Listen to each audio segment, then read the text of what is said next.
Pendant 35 ans, personne n'a osé franchir cette porte interdite. Pendant 35 ans, j'ai vécu avec ce poids sur ma conscience, ce secret qui brûlait mon âme comme un fer rouge. Mais aujourd'hui, après toutes ces années de silence, après avoir porté ce fardeau dans l'ombre des murs sacrés, je ne peux plus me taire. Ce que j'ai découvert derrière cette porte change tout ce que je croyais savoir sur la foi, sur l'obéissance, sur la vérité elle-même. Mon nom est Sœur Marguerite, et voici l'histoire que l'Église ne voulait pas que vous entendiez. J'avais 22 ans quand je suis entrée au couvent de Notre-Dame-des-Ombres, perché sur une colline isolée dans le sud de la France. C'était en 1989, une époque où le monde changeait rapidement à l'extérieur, mais où le temps semblait s'être arrêté derrière ces murs de pierre centenaire. Je cherchais la paix, le silence, une vie dédiée à Dieu loin du chaos du monde moderne. Mes parents ne comprenaient pas ma décision, mais quelque chose au fond de moi me poussait vers cette vie de renoncement et de prière. Je pensais trouver la sérénité. Je ne savais pas que j'allais découvrir l'horreur. Les premiers mois ont été difficiles, comme pour toutes les novices. Le réveil à 4 heures du matin pour les matines, les longues heures de prière à genoux sur le sol froid de la chapelle, le silence absolu imposé pendant la majeure partie de la journée. Nous n'avions le droit de parler qu'1 heure par jour, après le dîner, et même alors, nos conversations étaient surveillées, contrôlées. La mère supérieure, Sœur Thérèse Marie, était une femme austère dans la soixantaine, au regard perçant qui semblait voir à travers nos âmes. Elle dirigeait le couvent d'une main de fer, exigeant une obéissance totale et sans questionnement. Nous étions 23 sœurs au total, vivant dans ce monde clos où chaque journée ressemblait à la précédente, rythmée par les prières, le travail manuel et la méditation. Le couvent lui-même était un bâtiment imposant du XVIIIe siècle, avec ses couloirs sombres aux voûtes gothiques, ses vitraux colorés qui projetaient des ombres étranges sur les murs de pierre. Il y avait la chapelle principale, bien sûr, avec son autel de marbre et son crucifix massif, les cellules où nous dormions sur des lits de bois simples, le réfectoire austère, la bibliothèque poussiéreuse remplie de livres anciens, et les jardins où nous cultivions nos légumes. Mais il y avait aussi des parties du couvent que nous n'avions jamais le droit de visiter. Des ailes entières fermées à clé, des escaliers qui descendaient vers des profondeurs inconnues, et surtout, cette porte au bout du couloir est, celle dont personne ne parlait jamais. Cette porte me fascinait dès le premier jour. Elle était différente des autres, faite de chênes massifs noircis par le temps, avec d'énormes gonds de fer forgé et 3 serrures qui semblaient dater d'une autre époque. Aucune plaque, aucune indication. Juste cette présence lourde, menaçante, au bout d'un couloir que nous empruntions rarement. Un jour, pendant ma 2e semaine au couvent, j'ai osé demander à sœur Élisabeth, une des plus anciennes résidentes, ce qu'il y avait derrière cette porte. Son visage s'est fermé instantanément. Elle a regardé autour d'elle comme si elle craignait d'être entendue, puis elle m'a murmuré d'un ton glacial de ne jamais, jamais poser cette question à nouveau. Certaines choses étaient interdites, certains mystères devaient rester ensevelis. C'était la volonté de Dieu et de nos supérieurs. Mais l'interdiction n'a fait qu'attiser ma curiosité. Plus les mois passaient, plus cette porte hantait mes pensées. Je la voyais dans mes rêves, je l'imaginais s'ouvrir lentement pour révéler des secrets indicibles. J'observais discrètement, et j'ai remarqué que la mère supérieure descendait parfois dans ce couloir tard le soir, quand elle pensait que nous dormions toutes. Je l'entendais depuis ma cellule, ses pas lents et mesurés sur les dalles de pierre, le cliquetis des clés, le grincement de la porte qui s'ouvrait puis se refermait. Elle restait là-bas parfois 1 heure, parfois plus. Et quand elle remontait, son visage était toujours grave, presque torturé. Les années ont passé. Je suis devenue une sœur confirmée, puis j'ai pris des responsabilités dans le couvent. J'enseignais le catéchisme aux enfants du village voisin, je m'occupais de la bibliothèque, je dirigeais les prières du soir. Mais cette porte, cette maudite porte, ne me laissait jamais en paix. J'avais appris à vivre avec ma curiosité, à la refouler au fond de mon cœur, mais elle était toujours là, comme une épine plantée dans mon âme. Puis, en 2024, tout a changé. La mère supérieure est tombée gravement malade. Un cancer foudroyant qui l'a emportée en quelques semaines. Sur son lit de mort, elle m'a fait rappeler. J'étais devenue sa confidente au fil des années, celle en qui elle avait le plus confiance. Quand je suis entrée dans sa cellule, elle était méconnaissable, amaigrie, le teint cireux, mais ses yeux brillaient encore de cette intensité qui m'avait toujours impressionnée. Elle m'a fait signe d'approcher, et d'une voix faible, elle m'a tendu un trousseau de clés anciennes, celles que j'avais entendues tinter tant de fois dans le couloiret. Elle m'a dit que j'étais prête maintenant, que le fardeau devait être transmis, que quelqu'un devait savoir. Puis elle a murmuré quelque chose qui m'a glacé le sang. Pardonnez-moi, ma sœur, pour ce que vous allez découvrir. Priez pour mon âme, car j'ai gardé le silence trop longtemps. Elle est morte cette nuit-là, et je me suis retrouvée avec ces clés brûlantes dans ma poche, sentant leur poids comme si elles étaient faites de plomb. Pendant 3 jours, je n'ai pas osé les utiliser. Je priais, je méditais, je cherchais un signe, une permission divine. Mais ma conscience me déchirait. Si la Mère supérieure m'avait confié ces clés sur son lit de mort, c'était pour une raison. Si elle m'avait demandé pardon, c'était qu'il y avait quelque chose de terrible à découvrir, quelque chose qui demandait justice, vérité. La 4e nuit après sa mort, je n'ai plus pu résister. J'ai attendu que le couvent soit plongé dans le silence, que toutes mes sœurs soient endormies. Vers 2 heures du matin, j'ai pris une lampe à huile et je me suis dirigée vers le couloir, mon cœur battant si fort que je craignais qu'il ne réveille tout le monde. Mes mains tremblaient quand j'ai inséré la première clé dans la serrure supérieure. Elle a tourné avec un grincement métallique qui a résonné dans le couloir comme un cri. La 2e clé, puis la 3e. Chaque mécanisme qui se déverrouillait me semblait condamner un peu plus mon âme. Puis j'ai poussé la porte. Une odeur de moisi et de renfermé m'a assailli immédiatement. L'air était épais, chargé d'humidité et d'une autre chose, une odeur que je ne pouvais pas identifier mais qui me donnait la nausée. Des escaliers de pierre descendaient dans l'obscurité, usés par le temps et les passages. J'ai levé ma lampe et j'ai commencé à descendre, chaque marche craquant sous mes pieds, chaque ombre dansant sur les murs comme des fantômes. Il faisait de plus en plus froid à mesure que je descendais. Je devais être maintenant bien en dessous du niveau du sol, dans les entrailles du couvent, dans une partie du bâtiment dont je n'avais jamais soupçonné l'existence. Les escaliers ont débouché sur un couloir étroit, avec plusieurs portes de chaque côté. Des portes de cellules, me suis-je dit, mais différentes de celles où nous dormions. Celles-ci avaient des barreaux, des verrous à l'extérieur. Mon sang s'est glacé quand j'ai compris ce que je regardais. Des cellules de prison. Des cachots. Ici, sous le couvent où nous prions pour la paix et l'amour de Dieu, il y avait un donjon médiéval. J'ai ouvert la première porte. La cellule était vide, mais les murs portaient des traces terribles, des griffures profondes dans la pierre, comme si quelqu'un avait tenté de creuser un passage avec ses ongles. Des taches sombres sur le sol que je n'osais pas identifier. Des chaînes rouillées fixées au mur, avec des menottes encore attachées. J'ai senti les larmes monter à mes yeux. Qui avait été enfermé ici? Quand? Pourquoi? J'ai continué mon exploration, ouvrant chaque porte, découvrant chaque fois de nouvelles horreurs. Une cellule contenait un lit de bois pourri avec des sangles en cuir, une autre avait ce qui ressemblait à des instruments de torture médiévaux, un carcan de fer, une roue, des tenailles. Mon esprit refusait d'accepter ce que je voyais. Comment était-ce possible? Comment un lieu de Dieu pouvait-il abriter de telles atrocités? Au fond du couloir, il y avait une dernière porte, plus grande que les autres. Derrière elle, j'ai découvert ce qui devait être une salle de réunion ou de jugement. Il y avait une longue table de chêne, des chaises sculptées, et sur les murs, des documents encadrés. Je me suis approché pour lire, et ce que j'ai découvert m'a fait chanceler. C'étaient des procès-verbaux, des comptes-rendus de jugement datant des XVIIe et XVIIIe siècles. Des procès de sorcellerie. Des condamnations à mort. Des noms de femmes accusées d'hérésie, de commerce avec le démon, de crimes contre la foi. Et les signatures au bas de chaque document étaient celles des mères supérieures successives du couvent de Notre-Dame-des-Ombres.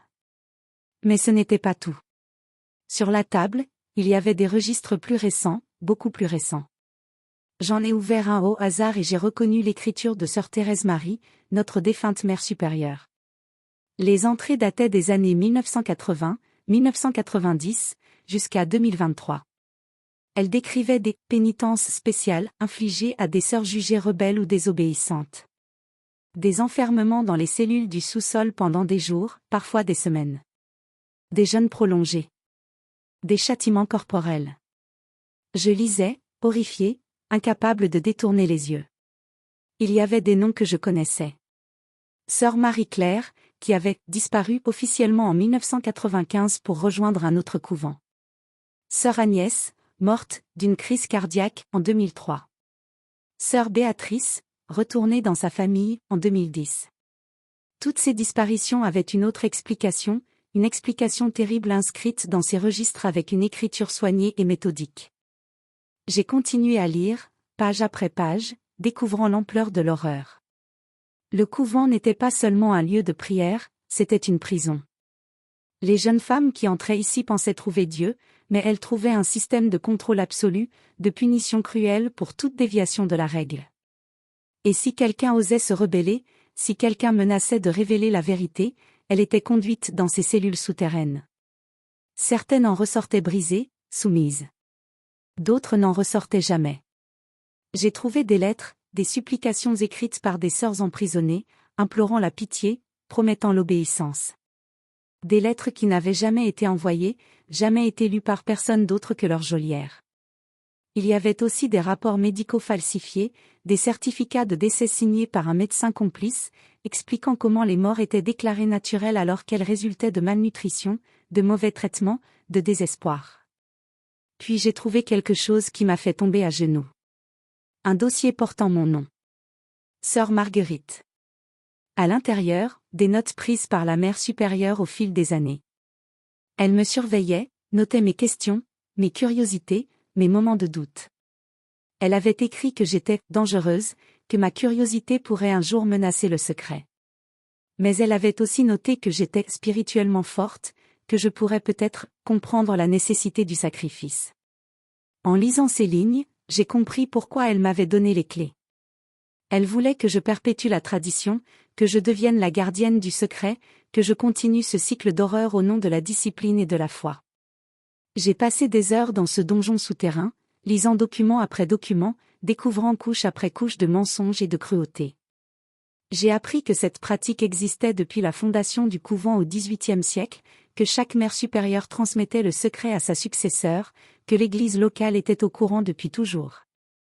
Il y avait des lettres échangées avec l'évêché, des demandes de discrétion absolue, des assurances que les mesures nécessaires seraient prises pour protéger la réputation de l'institution. Tout était orchestré, approuvé, couvert par une hiérarchie qui préférait le silence à la vérité, l'apparence de sainteté à la justice réelle. Quand je suis finalement remontée, l'aube commençait à poindre. J'ai refermé la porte, remis les clés dans ma poche, et je me suis effondrée dans ma cellule. Je n'ai pas dormi. Comment aurais-je pu? Mon monde s'était effondré. Tout ce en quoi je croyais, tout ce pourquoi j'avais sacrifié ma vie, n'était qu'une façade cachant une barbarie inimaginable. Les sœurs avec qui je priais chaque jour, avaient-elles un soupçon de ce qui se passait sous nos pieds? Étaient-elles complices du silence, ou victimes ignorantes d'un système qui les dépassait? Les jours suivants ont été un cauchemar. Je devais continuer à vivre comme si de rien n'était, à sourire, à prier, à accomplir mes tâches quotidiennes, alors que mon esprit hurlait de rage et de douleur. Je regardais mes sœurs différemment maintenant. Sœur Élisabeth, qui avait refusé de répondre à mes questions 35 ans plus tôt, savait-elle? Sœur Anne-Marie, qui était là depuis 40 ans, combien de disparitions avait-elle vues? Combien de mensonges avait-elle avalés?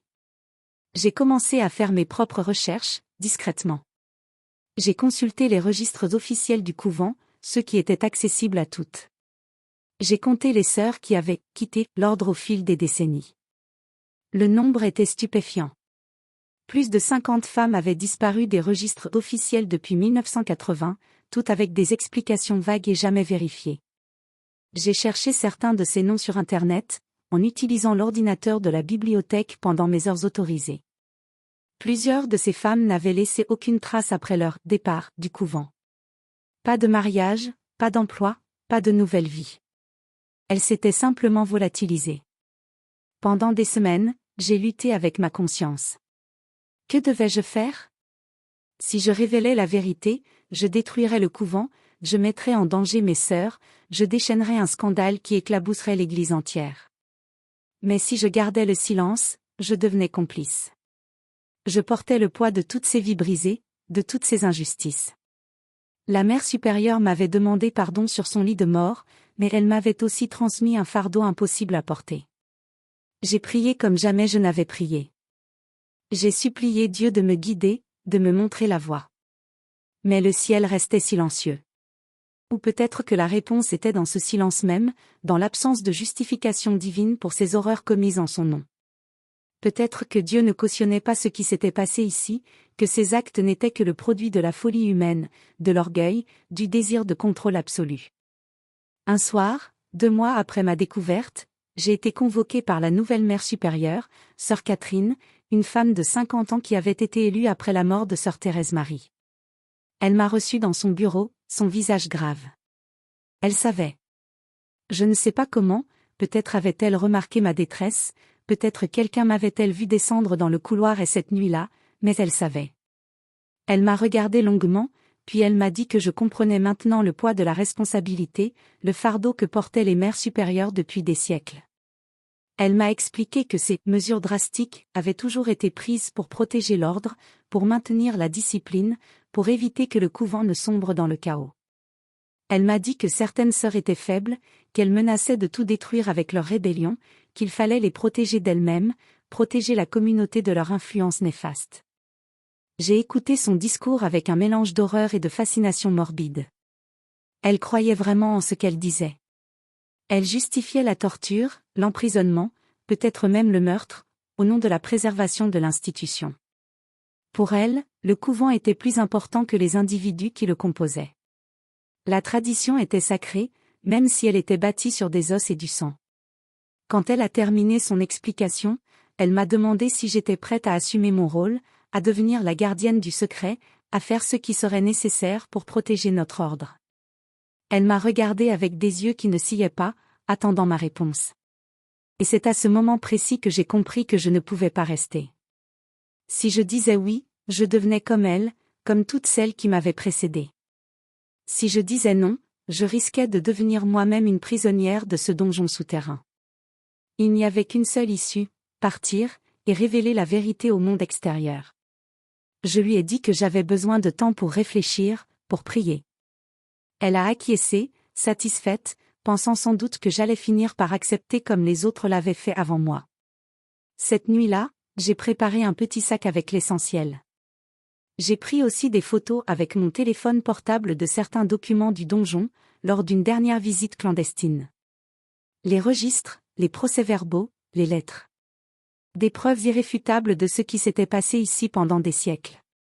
À l'aube, avant que les autres ne se réveillent, j'ai quitté le couvent de Notre-Dame-des-Ombres pour la dernière fois. J'ai marché dans le silence du petit matin, descendant la colline vers le village, mes habits de religieuse flottant dans le vent froid. Je n'avais nulle part où aller, pas de famille qui m'attendait, pas d'argent, pas de plan. Mais j'avais la vérité, et j'étais déterminée à la faire éclater au grand jour. Les semaines suivantes ont été chaotiques. J'ai contacté des journalistes, des avocats, des associations de victimes d'abus ecclésiastiques. Au début, personne ne voulait me croire. Une ancienne religieuse avec des histoires invraisemblables de torture dans un couvent français au XXIe siècle? Ça ressemblait à de la fiction, à de la folie. Mais j'avais les preuves. Les photos des documents, mes témoignages détaillés, mes connaissances intimes du couvent et de son fonctionnement. Finalement, une journaliste d'investigation a accepté de creuser l'affaire. Elle a mené ses propres recherches, retrouvé des traces de certaines des femmes disparues, ou plutôt l'absence de traces. Elle a contacté des familles qui n'avaient jamais eu de nouvelles de leur fille après qu'elle soit entrée au couvent. Elle a découvert que le médecin qui signait les certificats de décès avait été radié de l'ordre des médecins pour falsification de documents dans une autre affaire.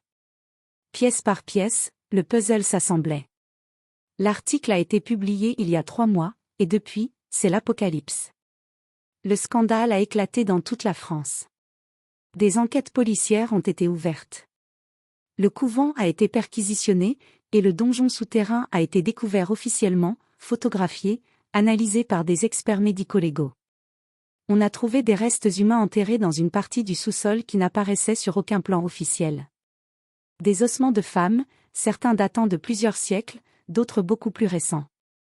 Les analyses ADN sont en cours pour tenter d'identifier les victimes. L'évêché a publié un communiqué exprimant son profond chagrin et promettant une enquête interne approfondie, mais les documents que j'ai révélés prouvent que la hiérarchie était au courant depuis toujours. Des prêtres, des évêques, peut-être même des cardinaux, avaient couvert ces crimes pendant des décennies. Maintenant, ils tentent de minimiser, de se distancier, de rejeter la faute sur quelques individus déviants. Mais nous savons la vérité. C'était systémique. C'était institutionnel. Mes anciennes sœurs ont réagi de façon diverse. Certaines m'ont contacté en privé pour me remercier, me dire qu'elles avaient toujours senti que quelque chose n'allait pas mais qu'elles avaient eu trop peur pour agir.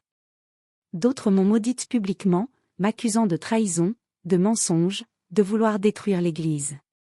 Sœur Catherine, la nouvelle mère supérieure, a été arrêtée et est actuellement en détention provisoire, accusée de complicité de séquestration et de non-assistance à personne en danger.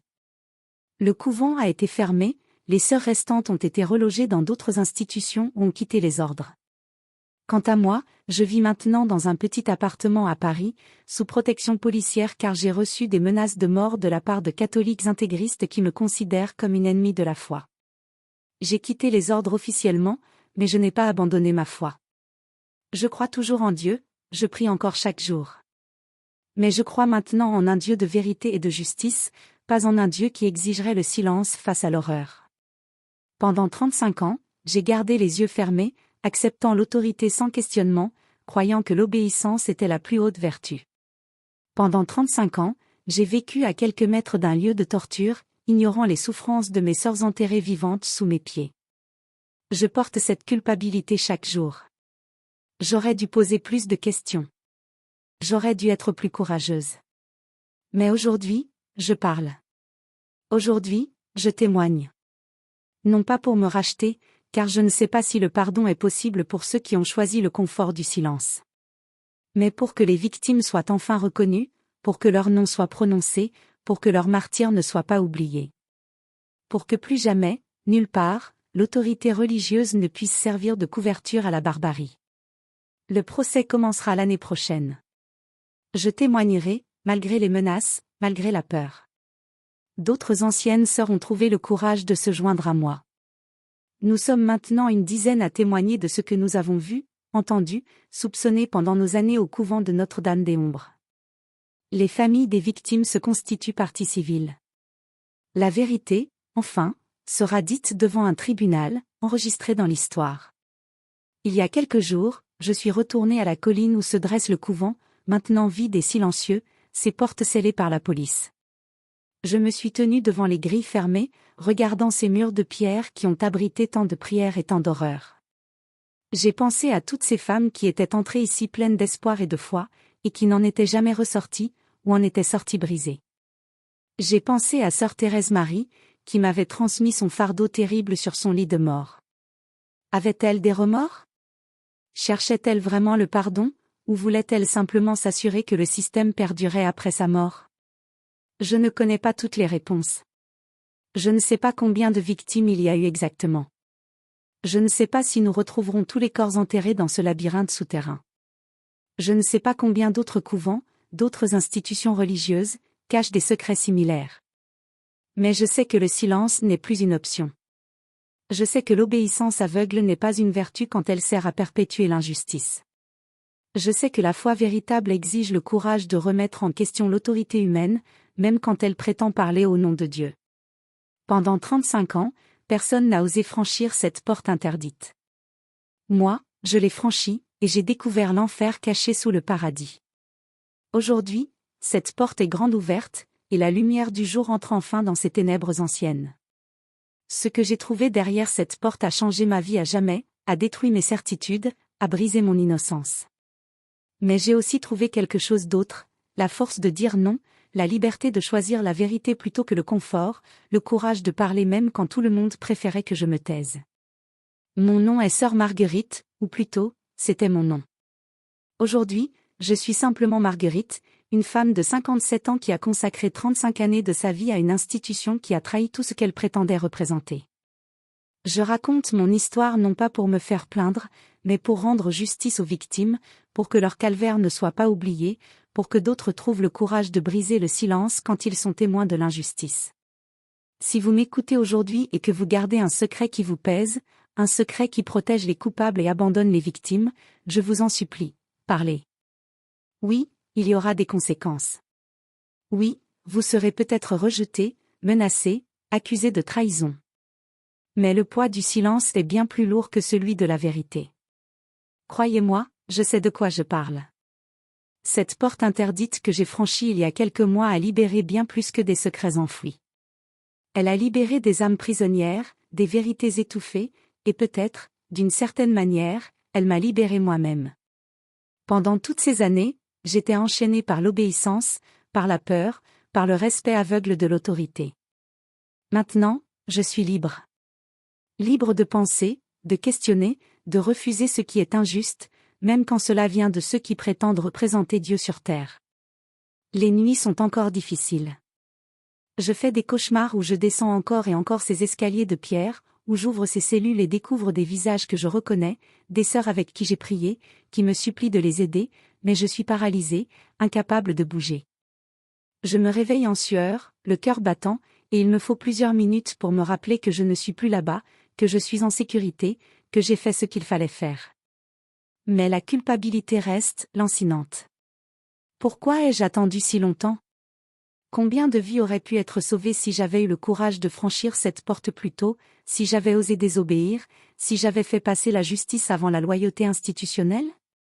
Ma thérapeute, que je vois 2 fois par semaine maintenant, me dit que je ne dois pas me blâmer, que j'étais moi-même victime d'un système de manipulation psychologique, que le conditionnement était si profond qu'il était presque impossible d'y résister. Elle a peut-être raison. Mais cela ne change rien au fait que des femmes sont mortes pendant que je vivais ma vie tranquille à l'étage au-dessus, ignorant volontairement les signes, choisissant le confort de l'ignorance. Il y a eu des développements importants dans l'enquête ces dernières semaines. Les médecins légistes ont identifié formellement 12 corps retrouvés dans le sous-sol. 12 femmes qui avaient officiellement quitté le couvent entre 1987 et 2019. Leurs familles ont été contactées, et les retrouvailles avec cette terrible vérité ont été déchirantes. J'ai assisté à plusieurs de ces rencontres, à la demande des familles qui voulaient entendre mon témoignage, comprendre ce qui était arrivé à leurs filles, leurs sœurs, leur mère. Comment expliquer l'inexplicable ? Comment trouver les mots pour décrire une cruauté si méthodique, si froide, si incompréhensible ? Une mère, Madame Dubois, dont la fille Sophie avait rejoint le couvent en 2001 et était morte officiellement d'une pneumonie en 2004, m'a serrée dans ses bras en pleurant. Elle m'a dit qu'elle avait toujours su que quelque chose n'allait pas, que les explications données par le couvent ne tenaient pas debout, mais qu'elle n'avait jamais osé insister, intimidée par l'autorité de l'Église, par le respect qu'on doit aux religieuses. Elle m'a remercié d'avoir trouvé le courage qu'elle n'avait pas eu. Mais je ne mérite pas ces remerciements. J'aurais dû parler quand Sophie était encore vivante, quand il était encore temps de la sauver. Les médias se sont emparés de l'affaire avec une intensité qui me dépasse parfois. Mon visage est partout, mon histoire racontée et re-racontée, analysée sous tous les angles. Des émissions de télévision m'invitent pour des interviews, des éditeurs me proposent d'écrire un livre, des réalisateurs veulent faire un documentaire ou un film. Tout ce bruit, toute cette attention, me met mal à l'aise. Je ne cherche pas la célébrité, je ne veux pas devenir une héroïne médiatique. Je veux simplement que justice soit faite, que les coupables répondent de leurs actes, que les victimes soient honorées. Mais je comprends aussi que cette médiatisation est nécessaire. Elle empêche l'affaire d'être étouffée, minimisée, oubliée comme tant d'autres scandales ecclésiastiques l'ont été par le passé. Elle maintient la pression sur les autorités judiciaires et religieuses. Elle encourage d'autres victimes, d'autres témoins à se manifester. Depuis que mon histoire a été rendue publique, j'ai reçu des centaines de messages de personnes qui ont vécu des expériences similaires dans d'autres institutions religieuses, pas seulement en France, mais partout dans le monde. Des femmes et des hommes qui ont été abusés, maltraités, emprisonnés au nom de Dieu. Le couvent de Notre-Dame-des-Ombres n'était pas une exception. C'était une manifestation d'un problème bien plus vaste, bien plus profond. L'Église catholique française traverse maintenant une de ses plus grandes crises. Les fidèles sont choqués, désorientés. Beaucoup quittent l'Église, incapables de concilier leur foi avec ces révélations horribles. D'autres, au contraire, se radicalisent, me traitent de menteuse, de manipulatrice au service du démon, d'agent de la franc-maçonnerie ou je ne sais quelle autre théorie du complot. J'ai appris à ignorer ces attaques, même si elles font mal. La vérité n'a pas besoin d'être défendue contre le mensonge. Les preuves parlent d'elles-mêmes. Il y a aussi eu des réactions positives au sein de l'Église. Des prêtres, des religieuses, des théologiens qui m'ont écrit pour exprimer leur solidarité, leur honte de ce qui a été fait en leur nom, leur détermination à ce que l'Église change, devienne plus transparente, plus humaine, plus fidèle au message d'amour et de compassion du Christ. Ces voix me donnent de l'espoir. Elles me rappellent que l'institution n'est pas monolithique, qu'il y a des gens de bonne volonté qui luttent de l'intérieur pour la réforme, pour la justice. Le procès approche, et je suis à la fois anxieuse et déterminée. Je sais que les avocats de la défense vont tenter de me discréditer, de me présenter comme une religieuse instable, rancunière, qui invente des histoires par vengeance. Ils vont dire que j'ai mal interprété les documents, que les cellules du sous-sol étaient simplement d'anciennes caves de stockage, que les morts étaient naturelles et correctement documentées. Ils vont essayer de minimiser, de relativiser, de noyer la vérité dans un océan de doutes raisonnables. Mais je suis prête. J'ai travaillé avec les avocats des parties civiles, j'ai relu mes notes des dizaines de fois, j'ai organisé toutes les preuves de manière claire et irréfutable. Et surtout, je ne suis plus seule. D'autres témoins se sont manifestés. Des anciennes sœurs qui ont vu des choses étranges, entendu des cris la nuit, remarqué des disparitions suspectes. Des employés du couvent qui ont été témoins de traitements cruels. Un ancien prêtre qui visitait régulièrement le couvent et qui savait pour le donjon mais qui avait gardé le silence par loyauté envers l'institution.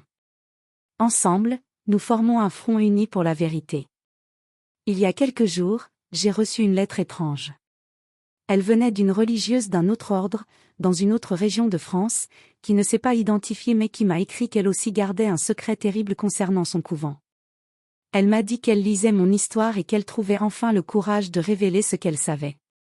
Elle m'a demandé conseil, comment procéder, à qui parler, comment se protéger des représailles.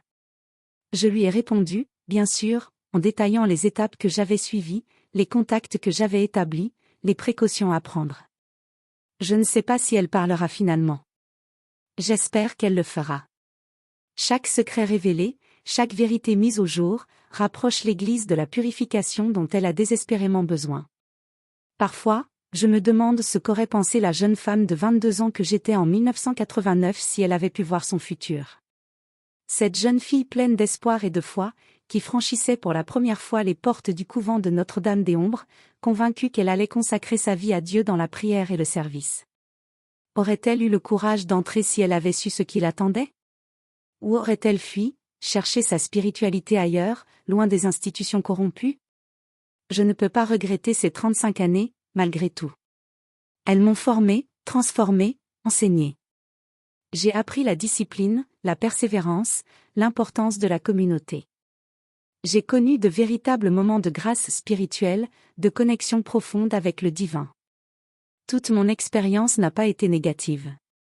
Le mal résidait dans la structure de pouvoir, dans le système qui permettait les abus, dans le secret qui protégeait les coupables. Mais il y avait aussi de la beauté, de la sincérité, de l'amour authentique entre certaines sœurs. C'est cette complexité qui me hante le plus. Le monde n'est pas divisé simplement entre le bien et le mal, entre les anges et les démons.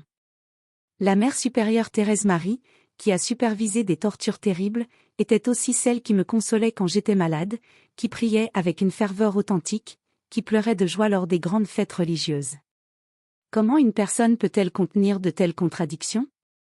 Comment peut-on être à la fois croyante sincère et bourreau cruel? C'est un mystère que je ne parviens pas à résoudre, même après des mois de réflexion et de thérapie. Les experts en psychologie qui ont étudié le dossier parlent de dissonance cognitive, de compartimentation, de déshumanisation progressive. Ils expliquent comment des personnes ordinaires peuvent commettre des actes extraordinairement cruels quand elles sont plongées dans un système autoritaire qui légitime ces actes comme nécessaires ou moraux. C'est ce qui s'est passé dans les camps de concentration, dans les goulags, dans toutes les dictatures du XXe siècle.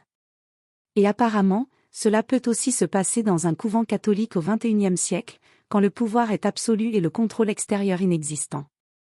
Cette réflexion m'amène à une question plus large: combien d'autres institutions fonctionnent sur ce modèle? Combien d'autres lieux, religieux ou non, cachent des secrets terribles derrière des façades respectables? Les internats, les centres de rééducation, les hôpitaux psychiatriques, les centres de détention pour mineurs, toutes ces institutions où des êtres humains vulnérables sont placés sous le contrôle total d'autorités qui peuvent abuser de leur pouvoir sans témoin, sans surveillance, sans accountability. Mon histoire n'est pas unique. C'est un avertissement, un rappel que le pouvoir absolu corrompt absolument, et que la vigilance éternelle est le prix de la dignité humaine. Depuis que je suis sortie du couvent, j'ai dû réapprendre à vivre dans le monde moderne. 35 ans de vie monastique vous coupent tellement de la réalité ordinaire. Les technologies ont évolué de manière incroyable. Les smartphones, Internet, les réseaux sociaux, tout cela est à la fois fascinant et terrifiant pour moi. J'apprends lentement, maladroitement. Une amie qui m'héberge au début m'a montré comment utiliser un ordinateur correctement, comment naviguer sur le web, comment protéger ma vie privée en ligne, compétence particulièrement importante vu ma situation médiatique.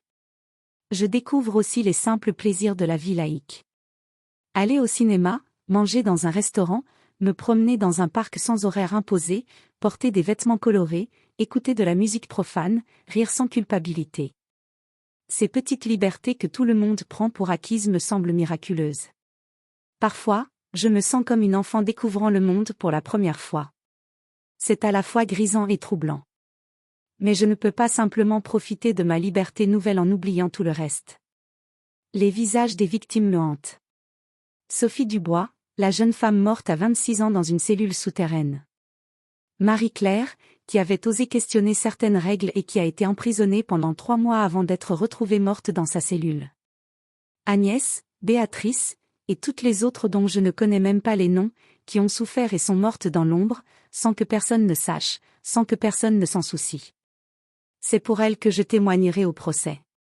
C'est pour elles que j'accepte les interviews, que je raconte mon histoire encore et encore, même quand c'est douloureux, même quand je préférerais simplement tourner la page et commencer une nouvelle vie. Elles n'ont pas eu le choix. Elles n'ont pas eu de voix. Je dois être leur voix maintenant, je dois m'assurer que leur martyre ne soit pas oublié, que leur mort ne soit pas vaine. Il y a une semaine, j'ai participé à une cérémonie commémorative organisée par les familles des victimes. Nous nous sommes réunis au pied de la colline où se dresse le couvent, et nous avons planté 12 arbres, un pour chaque victime identifiée jusqu'à présent. Des cerisiers, symboles de la vie éphémère et de la beauté.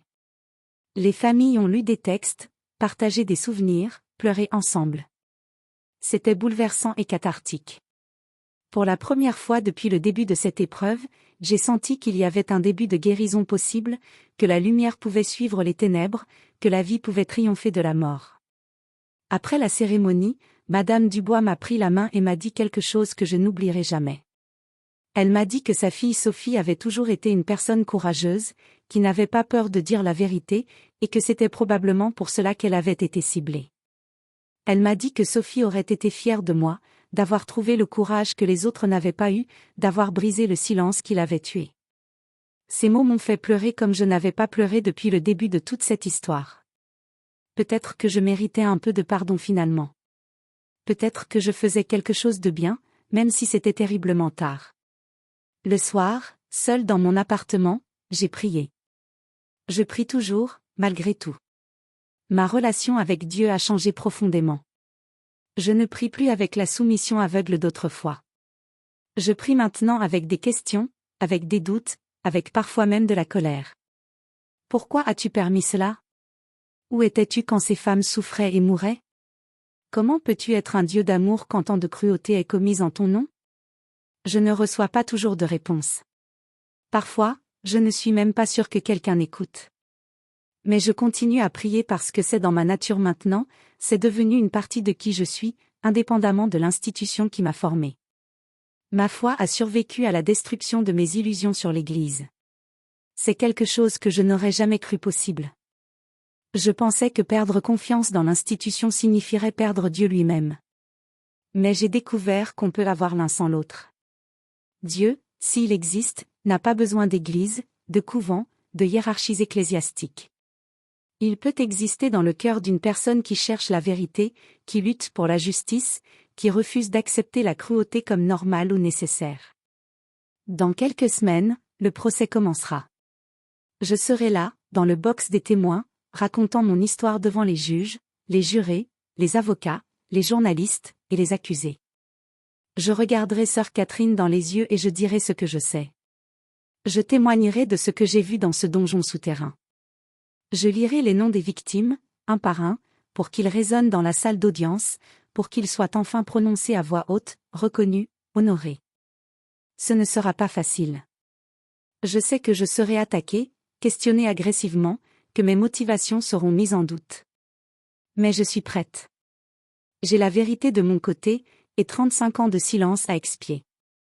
Je ne faillirai pas. Je ne me tairai pas. Plus jamais. À tous ceux qui m'écoutent aujourd'hui, je veux dire ceci, ne sous-estimez jamais le pouvoir du secret. Les institutions, qu'elles soient religieuses, politiques, éducatives ou autres, prospèrent dans l'ombre. Elles comptent sur le silence, sur l'obéissance aveugle, sur la peur de remettre en question l'autorité. Mais le silence est complice. Le silence tue. Si vous voyez quelque chose qui n'est pas juste, si vous savez qu'un crime est commis, si vous êtes témoin d'un abus, parlez. Oui, il y aura des conséquences. Oui, vous risquez de perdre votre position, votre communauté, votre confort. Mais ces choses valent-elles plus que la vie et la dignité d'êtres humains innocents? Pendant 35 ans, j'ai choisi le silence. J'ai choisi la sécurité, l'appartenance, la tranquillité d'esprit de ne pas savoir. Et pendant ce temps, des femmes mouraient. Je porterai cette culpabilité jusqu'à ma mort. Mais je peux peut-être empêcher d'autres de faire la même erreur. Je peux peut-être encourager quelqu'un, quelque part, à avoir le courage que je n'ai pas eu plus tôt. Mon histoire n'est pas terminée. Le procès n'a pas encore eu lieu. La justice n'a pas encore été rendue. D'autres secrets du couvent de Notre-Dame-des-Ombres restent peut-être encore à découvrir. Les fouilles dans le sous-sol continuent, et qui sait combien d'autres corps seront retrouvés, combien d'autres victimes seront identifiées. L'enquête s'étend maintenant à d'autres institutions sous la juridiction du même évêché. Il se pourrait que le scandale soit encore plus vaste que nous le pensions. Mais une chose est certaine, la porte interdite a été ouverte. La lumière est entrée dans les ténèbres. Le silence a été brisé. Et rien ne sera plus jamais comme avant. Pour moi, pour l'Église, pour toutes les personnes qui ont été touchées par cette histoire, rien ne sera plus pareil. C'est terrifiant et libérateur à la fois. Je termine ce témoignage en pensant à cette jeune femme que j'étais, il y a 35 ans, franchissant pour la première fois les portes du couvent avec tant d'espoir et de foi. Je voudrais pouvoir lui dire tant de choses. Je voudrais la mettre en garde, lui dire de poser des questions, de ne jamais accepter le secret comme normal, de faire confiance à son instinct quand quelque chose semble faux. Mais je sais que ces avertissements auraient été inutiles. Elle devait vivre son propre chemin, faire ses propres erreurs, apprendre ses propres leçons, aussi douloureuses soient-elles. Tout ce que je peux faire maintenant, c'est m'assurer que son sacrifice, et le sacrifice de toutes les autres, ne soient pas vains. Je peux témoigner. Je peux dire la vérité. Je peux me battre pour que justice soit faite. Et peut-être, juste peut-être, je peux contribuer à ce que de telles horreurs ne se reproduisent plus jamais, dans aucun couvent, dans aucune institution, nulle part dans le monde. C'est mon vœu, ma prière, ma mission pour le reste de ma vie. J'ai découvert un secret caché pendant 35 ans. Je n'aurais peut-être jamais dû ouvrir cette porte, car ce que j'ai trouvé derrière a détruit ma vie telle que je la connaissais. Mais maintenant que la porte est ouverte, maintenant que la vérité est révélée, je ne regrette rien. Parce que certaines portes doivent être ouvertes, même si ce qui se cache derrière est terrifiante. Parce que la vérité, aussi douloureuse soit-elle, vaut toujours mieux que le mensonge confortable. Parce que la justice, même tardive, vaut mieux que le silence éternel. Mon nom était sœur Marguerite. Aujourd'hui, je suis simplement Marguerite, une femme qui a trouvé le courage de dire non, de briser le silence, d'ouvrir la porte interdite. Et si mon histoire peut inspirer ne serait-ce qu'une seule personne à faire de même, alors tout aura valu la peine.